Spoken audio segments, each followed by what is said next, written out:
태극신금 이해를 시작하겠습니다. 사회적 분화의 결과 필요한 정치 기능의 수행을 위해 정치 영역이 생성된 만큼 그에 합당한 세금이 거두어져 사용되어야 사회적 정의의 개념에 합치합니다. 그렇죠. 정부도 사회에서 필요로 하니까 생긴 것이지요. 정부가 그냥 운영되는 게 아니죠. 세금으로 운영이 되는 거죠.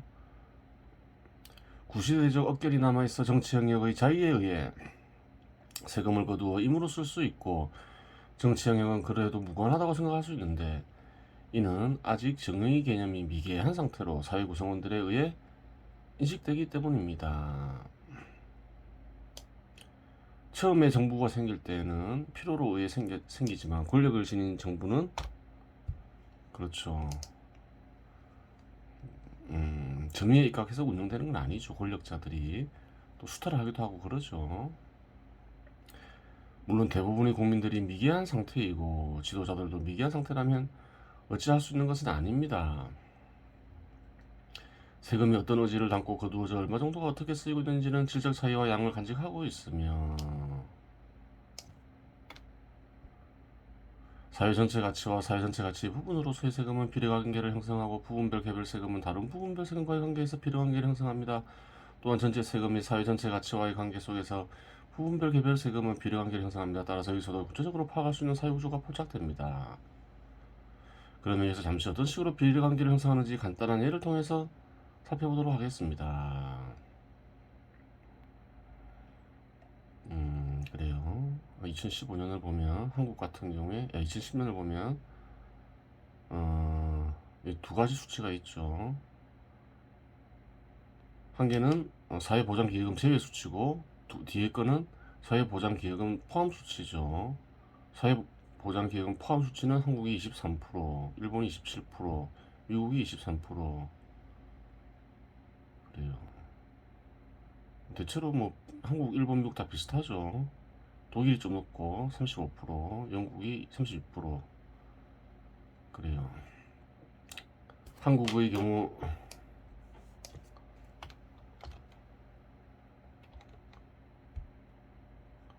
2015년 조사의 부담률의 절대적 수치는 일본과 유사하며, 그래요. 다른 국가들에 비해 높다고 할 수는 없지만 세금의 비율이 장기에 걸쳐 지속적으로 상승했음을 알 수 있습니다.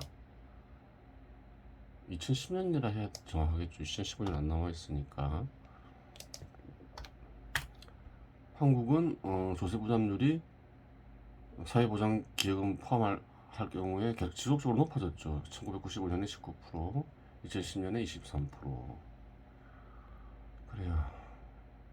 다른 나라는 어떤가요? 다른 나라는 큰 변동 없죠. 일본은 1995년에 26%, 2010년에 27%, 미국은 26%, 2010년 23%. 오히려 좀 낮아졌죠.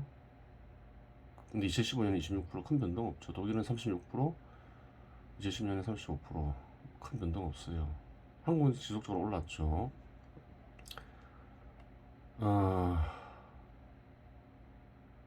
그래요. 세금에 대해서 생각해 볼 필요가 있는 거예요.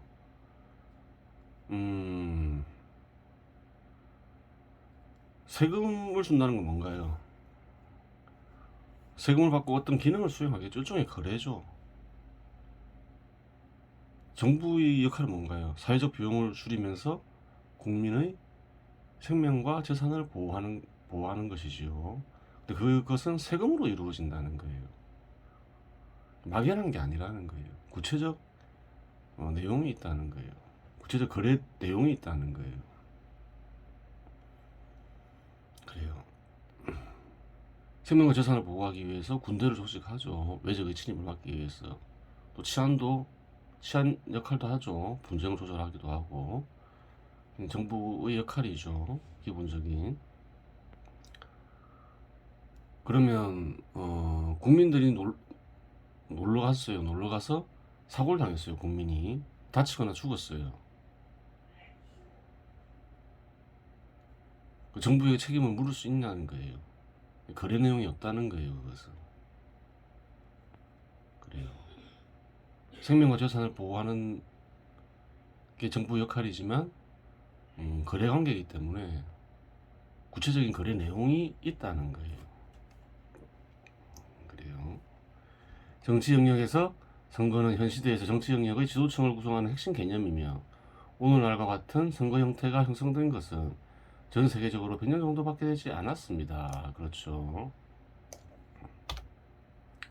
한국의 경우 1948년 3월 18일 미 군정장관 명의로 공포된 국회의원 선거법이 초석이 되었는데 지금과 같은 민주정치 제도는 등장한 지 얼마 되지 않았다는 거죠. 이 선거법은 보통 평등, 직접, 비밀의 원칙하에 작성되었으니 현대식 선거 형태로 볼 수 있습니다. 이 선거법에 의해 재헌의회가 개헌된 것입니다. 선거 결과는 동일하지 않다는 점에서 국민들이 주관에 존재하는 상의 변화 및 중심 개념의 이동을 목격할 수 있는 것입니다. 국민은 선거권과 피선거권을 동시에 지니는데 선거의 본질을 알기 위해서는 선거권을 지닌 인간들은 어떠한 기능을 수행하며 피선거권을 지닌 인간들은 어떠한 기능을 수행하는지를 파악해야 합니다. 사회라는 객관 속에 깃들어 있는 형들은 인간의 내면의 관념으로 자리 잡으며 상을 형성하는데 상은 또 올림이라 했죠. 가치를 척도로 하는 인간관을 현 시대 사람들 대부분이 지니고 있는 것도 이러한 이유 때문입니다. 그래요. 이외에도 이윤, 임금, 시장, 권력부, 정의, 선, 악, 자유, 평등, 복지 등 객관 속에 깃들어 있는 대부분의 형들을 주관 속에서 상을 편성시킵니다. 형들은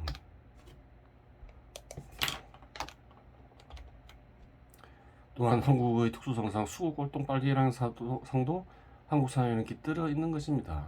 빨갱이라는 단어는 오래전부터 있었죠. 역사적 근거가 되는 사건도 있었고 구체적인 대상도 있죠. 예를 들어서 빨갱이라는 단어는 한국에서 사회주의자나 공산주의자를 부정적으로 부르는 말이죠. 그런 말이 생긴 이유는 뭔가요? 이 빨갱이들이, 사회주의자들은 공산주의자들이 한국 정부 수립을 반대하고 또 6.25라는 전쟁까지 일으켜서 많은 사람들이 죽었죠. 죽거나 다쳤죠. 그래요. 역사적 근거가 있는 거예요.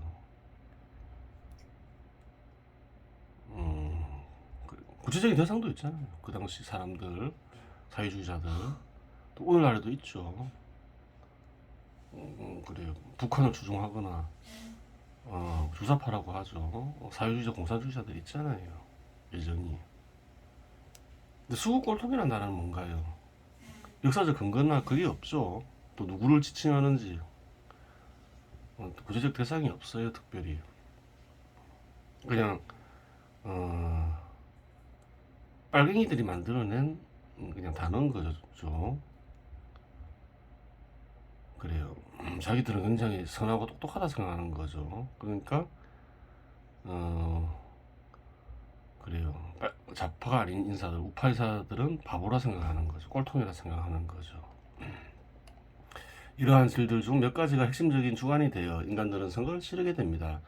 몇 가지 질 중 선택을 하게 되는데 대부분의 인간들은 특정한 질이 다른 질들보다 비중이 커짐으로써 그 질이 실현에 도움이 되는 후보에 투표하는 것으로 봐야 합니다. 그런데 그 질들이 비중을 결정하는 핵심 요인이 무엇인가 하는 점이 쟁점이 될 수 있는데 핵심 요인은 영적 성장과 정의가 됩니다. 영적 성장의 표현은 나한테 득될 게 없잖아. 경제적인 어떤 걸 얘기하는 거죠. 영적 성장은. 혹은 저러다가 국가 경제가 엉망이 되는 거 아니야로 무아히 나타나고 마음이 했죠. 마음이 나타나고 정의는 사리사욕을 취하는 것 아니냐. 왜 다른 사람의 것을 채워 남의 것을 탐하지로 무아히 나타나는 것입니다. 어떤 이들은 민주주의가 지극한 선이라고 생각하고 민주주의를 주장하는 정당만을 찍어야 된다고 주장하고 그러하지 못한 현실을 보면 세상이 잘못된 것이라고 한탄하고 어떤 이들은 시장과 자유를 주장하고 그러한 주장을 하는 정당만을 찍어야 한다고 주장하고 현실이 그렇지 못하면 세상을 원망하는데 대부분의 세상 사람들은 의외로 그런 주장을 하는 인간보다 더 본질적 측면에 입각해 선거를 하는 것입니다. 물론 민주주의를 주장하는 사람보다 시장과 자유를 주장하는 사람이 더 현명한 것은 사실입니다. 왜 그런가요? 시장 지배 시대 제도가 발전하면 민주정치 제도가 도입되기 때문이죠. 그 시장 지배 시대 제도가 간직한 그래요. 뜻이기도 해요. 시장과 자유는 양적 성장과 그나마 이어져 있지만 민주주의는 국가 기능과 관련된 내용이 결여되어 있기 때문입니다. 사회주의나 공산주의 국가들은 민주정치 제도를 도입 안 하죠. 주로 일당 독재나 그래요. 1인 독재가 이루어지죠. 공산주의나 사회주의는 민주정치 제도를 공산주의나 사회주의에는 민주정치 제도가 간직되어 있지 않다는 거예요. 시장지배 시대 제도는 기본적으로 신분을 부정하고 사람들 간의 차별을 부정하죠. 그렇기 때문에 민주정치 제도가 도입될 수 있는데 그래요. 공산주의는 그렇지 않다는 거예요. 기본적으로 생존이 불가능하죠. 멸망이 불가피한데 억지로 멸망하지 않기 위해서는 어떤가요? 자연히 독재를 통해서 유지될 수밖에 없다는 거예요. 그렇다고 하여 다른 질들이 중심 역할을 하는 질이 될 수 없는 것은 아닙니다. 시대적으로나 공간적으로 상황을 볼 때 필요한 질인데 그 질이 훼손될 상황에 처하는 특수한 상황에 처하면 선거할 때 인간들이 중심질로 작용하는 것입니다.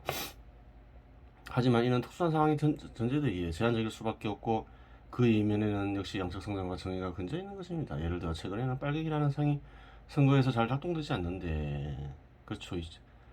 2017년에 그랬던 거죠. 그 무렵에는 이는 북한의 위협이 대수롭지 않다고 대부분의 국민들이 판단하기 때문입니다. 또한 어느 정당에서는 민주주의를 강조함에도 불구하고 국민들이 호응을 받지 못하는 경우가 있는데 민주주의 역시 충분히 잘 작동된다고 대다수 국민들이 판단하기 때문에 선거에 영향을 행사하지 못하는 것인데 만일 북한의 위협이 제도의 생존에 위협이 된다고 국민들이 인식하거나 민주정치 제도가 파괴될 특수한 상황에 처한다면 빨갱이나 민주주의라는 상도 다시 재가동되어 선거에 있어서 핵심지로 사용할 수 있는 것입니다.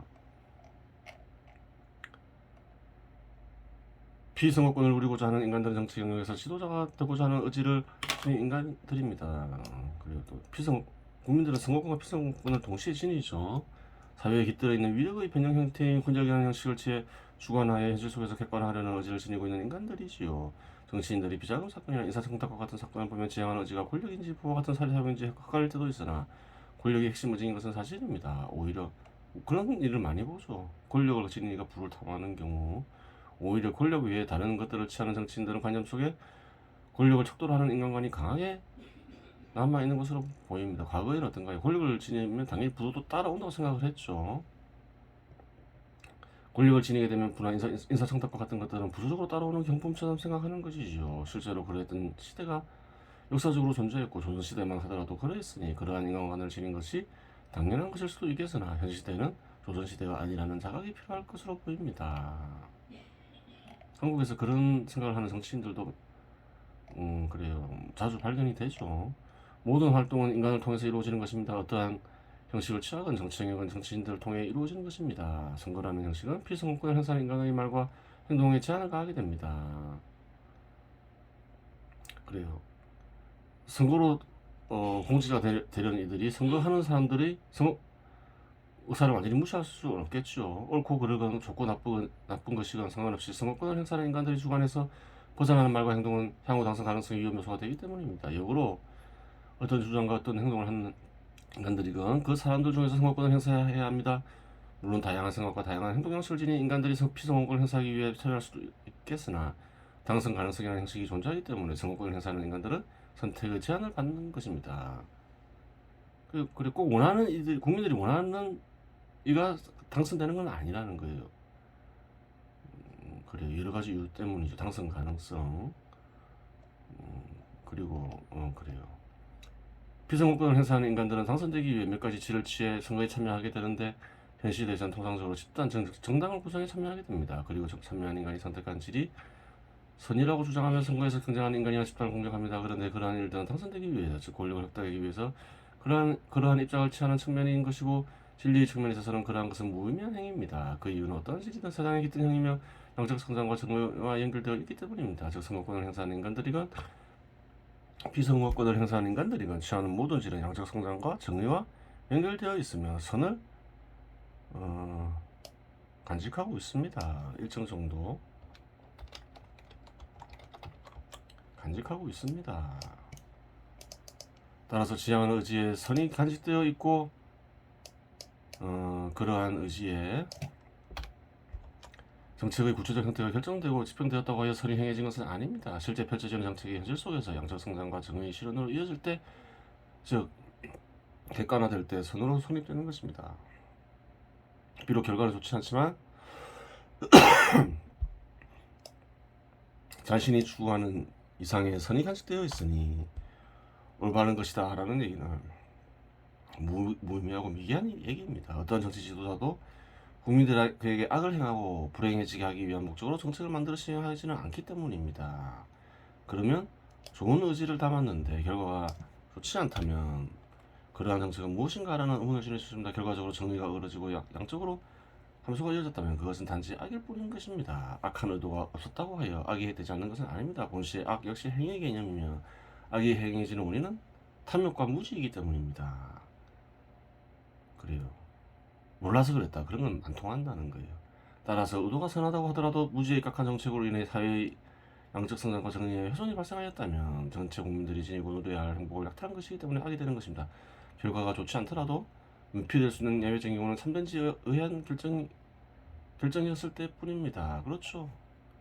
아무리 기술이 뛰어나고 바른 의지를 지녔다 하더라도 생각만 뜻대로 안 될 수도 있어요. 의사가 수술 도중 부상사가 발생하더라도 의사에게 책임을 묻지 않는 이유는 참된 지휘 실현 가운데 발생한 사건이기 때문입니다. 그렇죠. 의사가 치료하다가 죽을 수 있잖아요. 최선을 다해도 실수를 안 해도.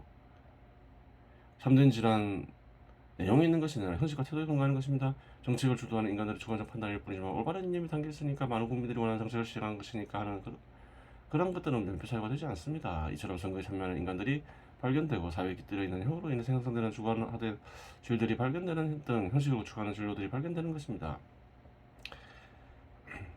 위에서 사회 내에 존재하는 여러 가지 개념들을 다루었는데 특정 시점에 형성되는 구조와 흐름과 직결된 개념들의 구조를 살펴보았습니다. 비록 여기서는 언어를 사용하였으나 구체적인 질과 구체적인 양을 포착하면 도형들을 이용하여 시각적으로도 표현할 수 있는 것입니다. 이제까지 다룬 사회구조를 인류의 과거, 현재, 미래로 분리하여 과거로부터 어떻게 흘러왔고 현재 어떻게 구성되어 있으며 향후 어떻게 이루어져 갈 것인가를 다루면 역사학이란 지가 나타나게 됩니다. 그렇죠.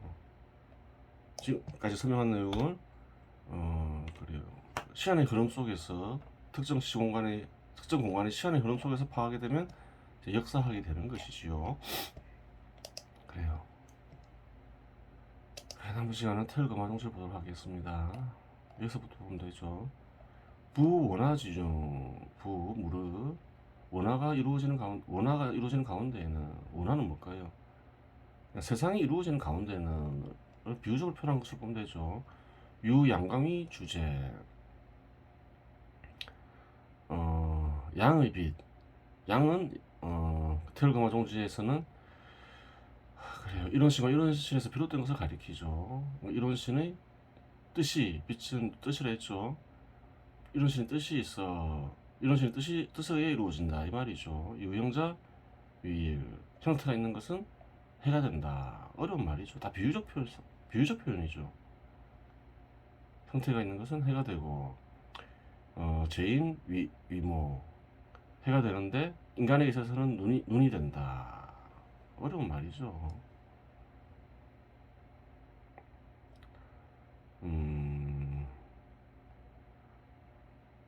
형태가 있고 형태가 있게 하는 것은 해가 되고 이렇게 생각할 수도 있고 인간의 마음에서 어떻게 되나요? 형태가 있게 하는 것 대표적인 게 눈이죠. 눈을 통해서 그래요. 세상이 보이잖아요. 그래요. 주루신식 막차심 숭야 신의 인식이 달려나가면서 새어나간다. 비유적 표현이죠. 이러한 일은 잘 일어난다. 이런 뜻인데 다 비유적 표현이에요. 사람이 외부 대상을 볼 수 있는 것은 그냥 이루어지는 것이 아니다. 신의 도움으로 인해서 볼 수 있는 것이다. 이런 말이죠. 의리작용이 발생하면서 예전에 을과 넉세에서 얘기했죠. 의리작용이 일어나면서 외부 대상을 인식할 수 있는 것이다. 이렇게 얘기하는 거예요. 고로 금화지도 전용요법, 고로 황금꽃을 만드는 방법은 전적으로 반대의 법을 따른다. 이건 무슨 말인가요?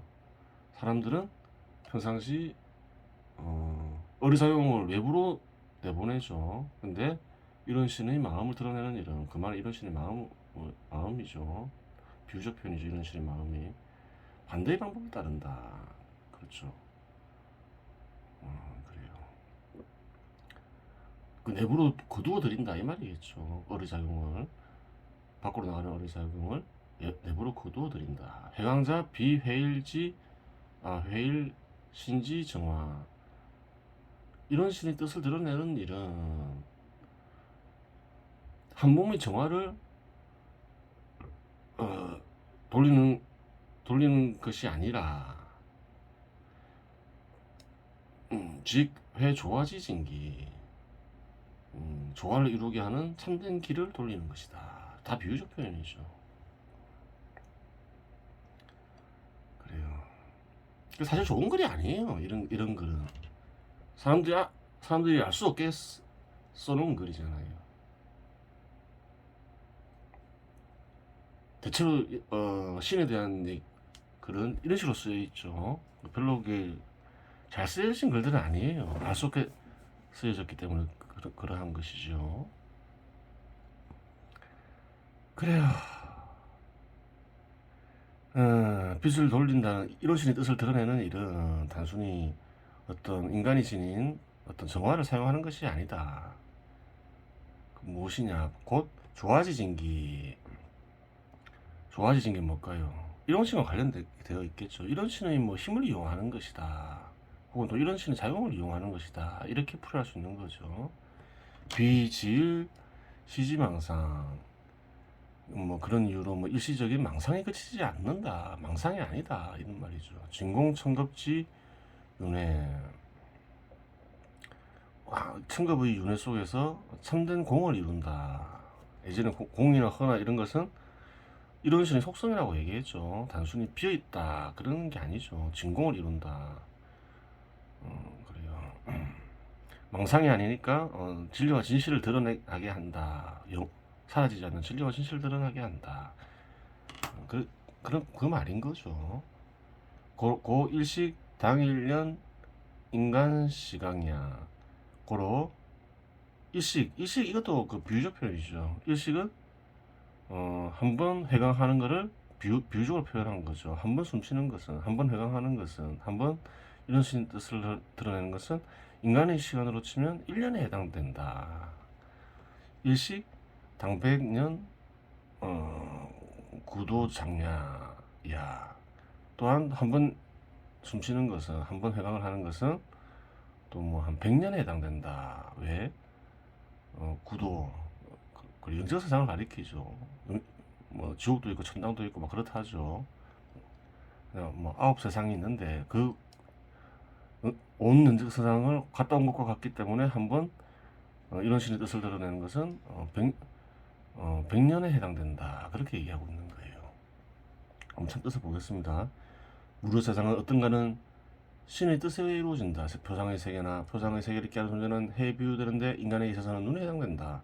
마음에서 표상을 인식할 수 있는 이유는 어리작용에 의한 것인데 어리작용이 외부로 나가면서 표상을 인식할 수 있게 된다. 고로 이런 신의 마음을 드러나게 하는 일은 외부로 새어나가는 어리작용을 내부로 돌리는 것으로 정반대의 방식을 따른다. 빛을 돌리는 일은 단순히 인간에게 잠재된 순수한 힘을 사용하는 것이 아니라 세상을 이루어지게 하는 어떤가는 신의 힘을 사용하는 것이다. 고로 이와 같이 하여 드러나는 뜻은 일시적인 망상이 아니며 변치 않는 진리와 진실을 드러낸 것과 같다. 고로 한번 이런 신의 뜻을 드러내는 일은 물질과 공간으로 이루어진 세상에는 1년에 해당되며 영적 세상에서는 모든 영적 세상을 오한 것과 같아 100년에 해당된다. 그래요. 이번 시간 여기서 마치겠습니다.